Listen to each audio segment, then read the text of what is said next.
poesia popular, é história contada em versos, em estrofes a rimar, escrita em papel comum, feita pra ler ou cantar.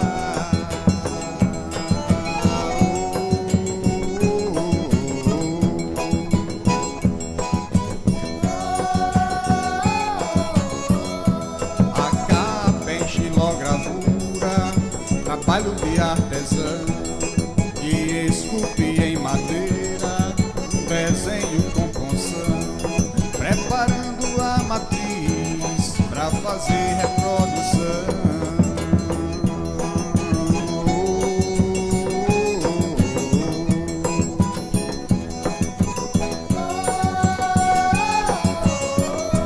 Mas pode ser um desenho, uma foto, uma pintura, cujo título bem à mostra resume a escritura.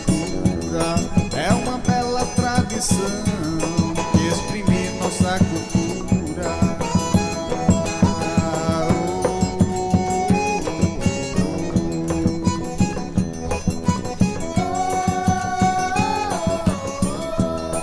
Os folhetos de cordel nas feiras eram vendidos, pendurados num cordão, falando do acontecido, de amor, luta e mistério, de fé e do desassistido.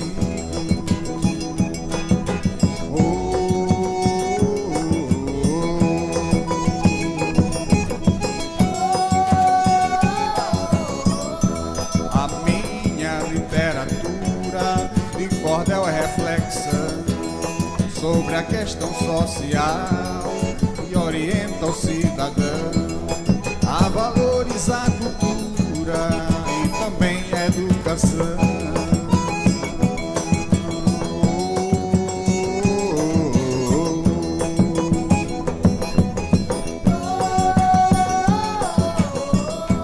Mas trata de outros temas, a luta do bem contra o mal, a crença do nosso povo, do hilário coisa e tal, e você achar nas bancas por apenas R$1.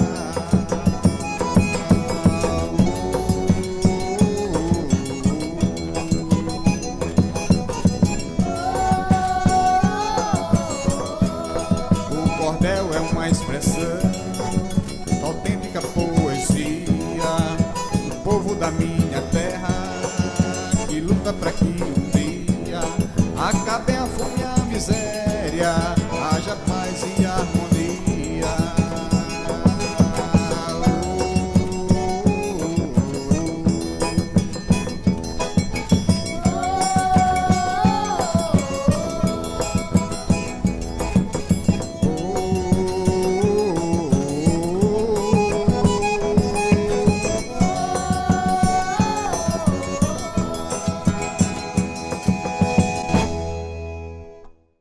Olá, estudantes! Tudo bem por aí?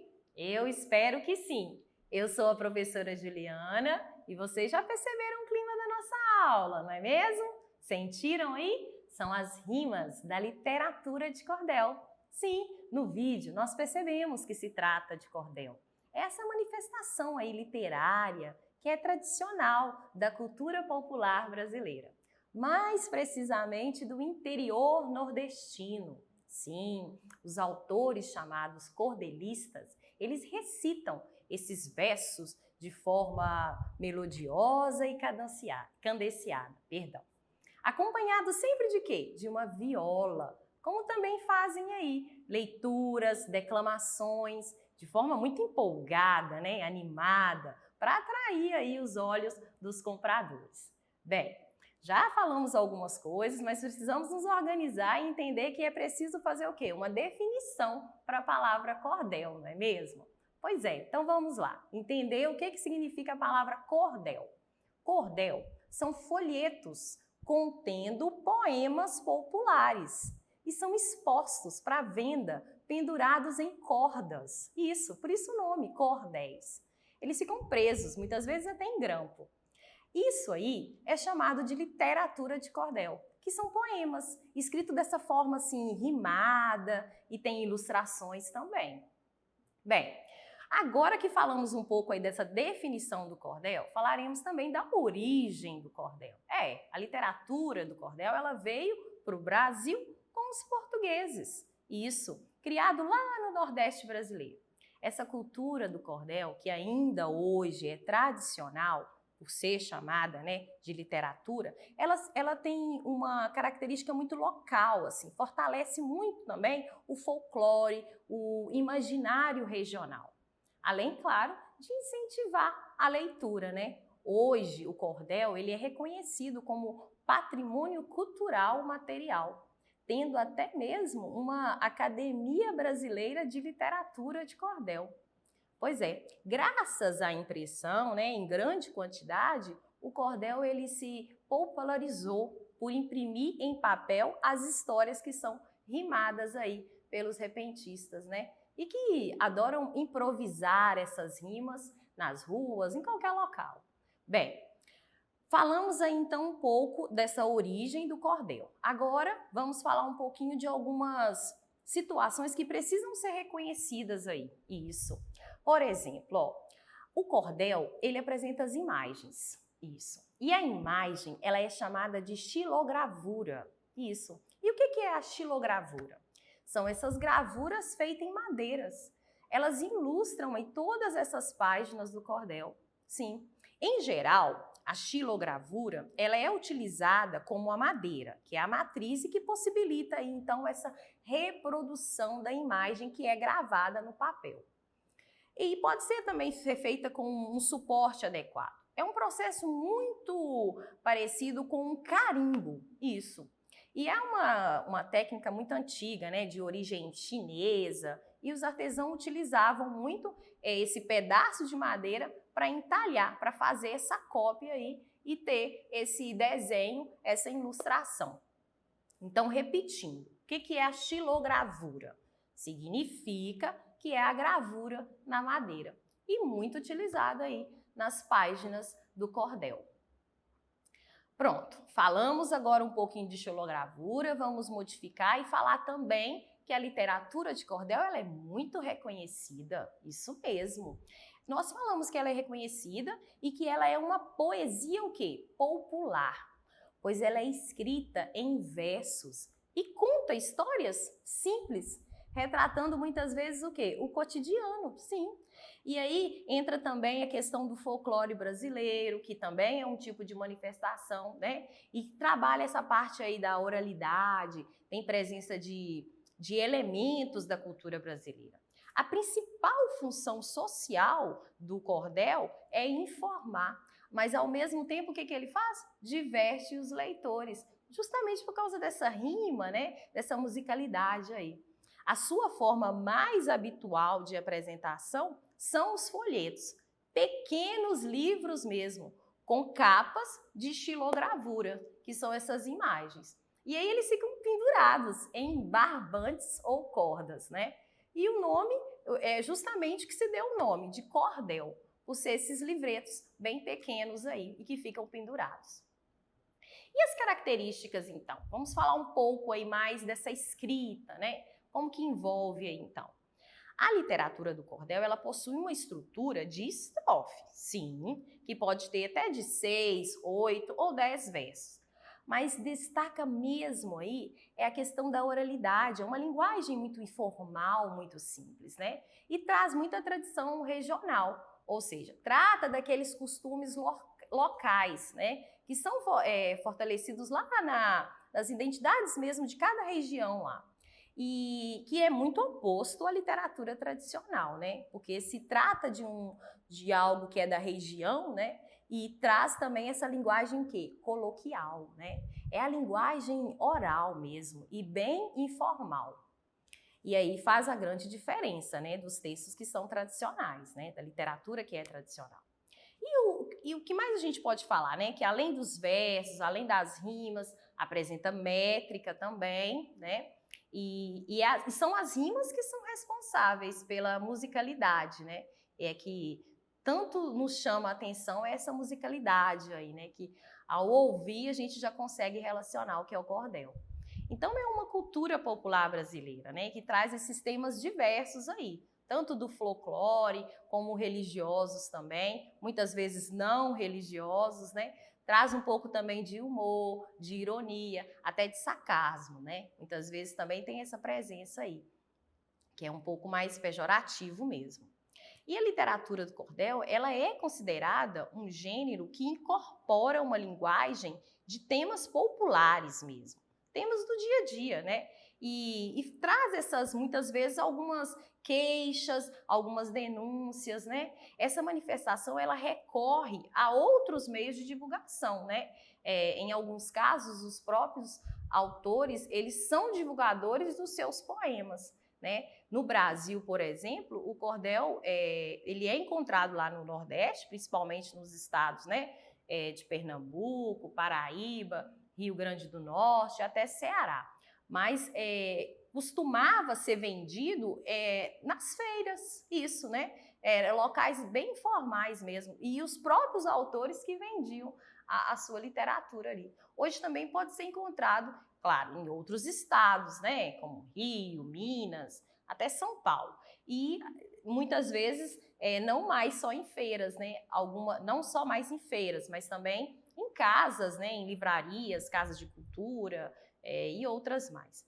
O que a gente precisa entender mesmo, que as apresentações, né, dos cordelistas, elas chamavam muita atenção, porque às vezes a pessoa estava ali andando na rua e tinha um cordelista ali com a sua viola recitando ali os seus versos. Agora, já que falamos, né, dos cordelistas, vamos falar então dos autores, né, da literatura do cordel. Cordelistas quer dizer isso, né? É quem mesmo criava os cordéis, as escritas aí, os autores, né? São chamados assim, cordelistas. E segundo pesquisas atuais aí, estima-se que há no Brasil cerca de 4.000 artistas em atividade, né? E alguns deles já se destacaram muito aí. E aí eu trouxe alguns para nós conseguirmos aqui entender um pouquinho sobre eles, né? Apolônio Alves dos Santos começou a escrever folhetos aos 20 anos. Sim, teve uma obra que foi muito sucesso, A Escrava Isaura, A Jovem Sofredora. É título aí bem conhecido. Tem também o Cego Aderaldo Ferreira de Araújo, mais conhecido como Cego Aderaldo. Foi um poeta popular cearense que se destacou por seu raciocínio rápido, improvisando assim rimas e repentes, né? E o Aderaldo também ele descobriu aí o dom de rima dele depois que ele teve um acidente e ele perdeu até a visão. Aí, a completar aos seus 18 anos, ele também foi vítima de perder o pai também faleceu. Então, ele teve essas duas fatalidades aí. Mas ele tinha um talento incrível, né? E por conta desse talento, né, de fazer rimas de forma improvisadas e muito rápidas, a sua mãe resolveu incentivar ele a ganhar, né, o sustento aí da vida, cantando e improvisando esses versos aí com um cavaquinho, né? E aí ele foi se aventurar pela cidade. E algumas de suas obras, né, estão retratadas até no livro da Raquel Queiroz, Eu Sou o Cego Aderaldo. Então também foi muito famoso. O próximo é o Cuíca do Santo Amaro. Ele teve o pseudônimo aí de José Gomes, né? E ao longo da sua vida aí, o seu ganha-pão assustava muitos poderosos, né? E gente comum. Porque não havia segredo guardado a 7 chaves que escapasse do seu faro, né? E que tornava público aí na cidade. Ou seja, tudo que ele via, ele falava, né? Então, para alguns é venal, né? E para outros ele era genial, porque ele denunciava mesmo, né? E ninguém negava. Esse personagem aí, ele fez muito sucesso no século passado e ele se mantém aí na atualidade singular, né? Que não se insere com nenhum rótulo, não. José Gomes, o famoso Cuíca do Santo Amaro, foi um cordelista respeitado lá em Salvador. Bem, o cordelista, em geral, eles eram homens assim, com pouca escolaridade, né? Com pouca instrução. Muitos deles não chegaram nem a frequentar a escola. E eles aprenderam a ler, a escrever de forma informal mesmo. O que eles tinham era o talento de fazer as rimas, né? E trazer dessa forma assim, bem musicalizada mesmo. Então trouxe esses elementos aí, né, de uma realidade o quê? Sertaneja mesmo, porque eles tratavam sempre dessas questões sociais, né? Muitas vezes políticas também. E aí servia de fonte, né, de informação para todo aquele povo nordestino. Então é muito interessante porque eles colocavam um pouco da realidade deles mesmo. E aí a gente pode também traçar aqui agora uma diferença entre o repente e entre o cordel. A diferença entre eles é a seguinte: são muito parecidos, né? A semelhança existe sim. Só que a gente pode entender o seguinte, que o repente, ele é uma manifestação voltada mais pelo repentista, né? Porque é uma poesia, né? É encenada de forma improvisada, é acompanhada também de instrumento musical. Mas é a poesia. Já a literatura de cordel, ela é feita pelos cordelistas e é divulgada já em folhetos, elaborada por uma poesia também, que leva muitos traços da oralidade. Mas o repente, ele não tem necessariamente, né, que estar em cordas e pendurados, não são folhetos. E aí a gente consegue perceber essa diferença. Agora, os folhetos de cordel, eles são vendidos o quê? A preços bem acessíveis, eles são baratos e por isso que atinge um grande público. E isso acaba sendo o quê? Um incentivo à literatura. Os folhetos de cordel, eles são hoje uma rica, né, fonte de informação sobre a história do povo nordestino brasileiro. Né? No acervo da Academia Brasileira da Literatura de Cordel, existem cerca de 7.000 folhetos de livros, né, de materiais de pesquisa sobre o cordel. Então precisa ser respeitado, não é mesmo? Então não há limite para a criação dos folhetos, pois os temas lá são temas mesmo de cotidiano, temas religiosos, de lenda, até episódios históricos, né, entre outros. Então, assim, não há limite aí para essa linguagem, né? E o que é interessante a gente observar que a literatura de cordel, ela é oriunda de Portugal, né? A literatura. Só que ela chegou primeiro mesmo, trazendo, né, junto com os colonizadores, se instalando-se lá na Bahia, isso, mais precisamente em Salvador. E dali que foi se irradiando aí para os demais estados do Nordeste. E aí uma pergunta, né, que fica, que nos intriga aí, né? Por que exatamente no Nordeste, né? Por que chegou no Nordeste primeiro? Bem, a resposta não está distante aí de um raciocínio muito óbvio, não. Sabe por quê? Porque a primeira capital da nação foi Salvador, né? O ponto de convergência natural aí de todas as culturas. E aí, como chegou lá, permanecendo assim até 1763, mais ou menos, né? Quando ela foi transferida aí para os demais estados, né? Passou para o Rio e depois foi alcançando aí, e hoje consideramos aí a nossa literatura brasileira, o que nós podemos encontrar em todos os estados. E agora, para a gente encerrar, né? Claro, encerrar nossa aula, nós teremos aqui o quê? Um trechinho do cordel, sim, cordel adolescente oxente. Isso, parei a leitura para vocês. Vamos lá, vamos ver se eu consigo pegar, né? Se eu consigo fazer essa pegada de rima aí. Começa assim, então. A Doralice, ela é uma garota lá, uma garota de 13 anos e que vive contar suas histórias aí. Ela é do Nordeste também. E ela expõe aí, né, os seus versos em feiras. Então, o nome é Cordel Adolescente Oxente. Então, vamos ver se eu consigo pegar. Vamos lá.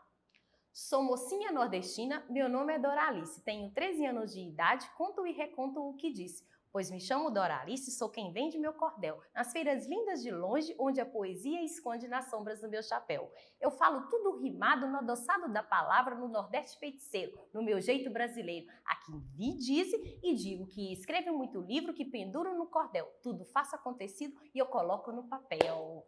Ah, então finalizamos, estudante. É um ritmo acelerado, né? Pois é, mas acho que eu consegui aí apresentar esse para vocês. Só um pequeno trecho para a gente ter então a prática aí do cordel. E agora, é claro, é com vocês, estudantes. É hora de quê? Acesse a plataforma SMED-GV/aluno ou aponte a câmera do seu celular para o QR Code no canto da tela. Não deixe de realizar as atividades. Não se esqueça, se inscreva no nosso canal YouTube SMED-GV. Um abraço e até a próxima aula!